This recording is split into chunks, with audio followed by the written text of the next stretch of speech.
Hi, Colts fans. Welcome back. Well, I hope you're back. I feel like we should play a little Pink Floyd music in the background. Is there anybody out there? Yeah, 0-3.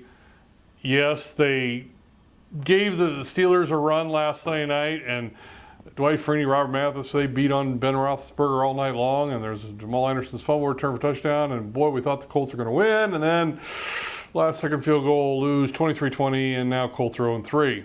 And you're like, well, what are you going to tell us? What are you going to say that can make this sound all warm and fuzzy? Guess what, folks? I can't. That's just the reality. In fact, things might be more interesting off the field. Unfortunately, the Colts say goodbye to 3 guys that I thought could help them on defense in the last few days. They put middle linebacker and defensive captain Gary Brackett on IR and injured reserve, and they put safety Melvin Bullitt on IR. Both of them had shoulder injuries. We thought both were trying to get back, that they were going through treatment, they were day-to-day, all that, and all of a sudden, boom, they're gone.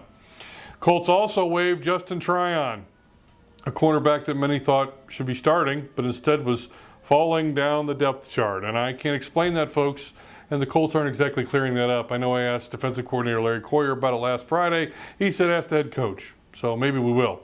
I will tell you this, Justin Tryon tweeted that it wasn't Caldwell's decision not to even play him, so he's trying to tell fans to go easy on the head coach, I guess, which, leaves a lot of room for interpretation. If Tryon is correct, then team dysfunction is here. We've got a front office maybe that's running the team instead of the head coach in terms of who plays and who doesn't. Colts owner Jim Irsay, never shy on Twitter, got on there today and last 24, 48 hours really, and is trying to defend the team's position on certain things. He also said, lest anybody forget, that Curtis Painter might, he used capital letters, love that all caps button, might get his first NFL start Monday night at Tampa Bay. Oh yeah, by the way, the Colts are in prime time again. Kerry Collins was evaluated for concussion after the Pittsburgh game. We don't know if he actually had one. We don't know if he'll play Monday night. If not, Curtis Painter, time is yours. That Buccaneer defense that was so nasty last week in a 16-13 gritty, just physical in the rain slugfest with Atlanta.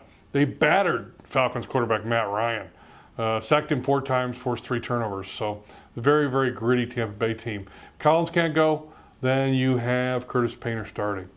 Also, we have A.J. Eds, former Greenwood High School star on the roster, linebacker, and Dan Orlovsky was re-signed, the guy cut in training camp. So a lot of movers and shakers.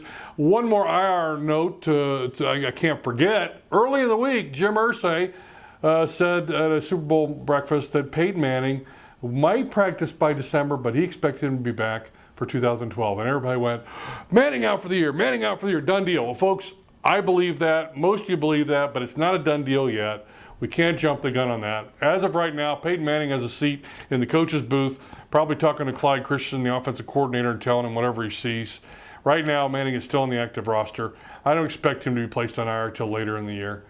So even though Irsay is an owner and can tweet what he wants, let's not jump the gun just yet on that. With that, I got to wrap it up, folks. Please check out all our good stuff at IndyStar.com/Colts. My blog, Bouncing Off Phil B. I've got a good morning blog all the time with whatever pops into my head. We've got the Colts Play Tracker, new little toy. You can crunch numbers, offensive numbers. Well, they got to produce more, I know, but it's kind of a cool little thing. 1,500 plays dating back to last year in there. A neat database. And also check out the Colts Daily Links. We got a link online that tells people what everybody's talking about regarding the Colts. Until next time, we'll catch you later.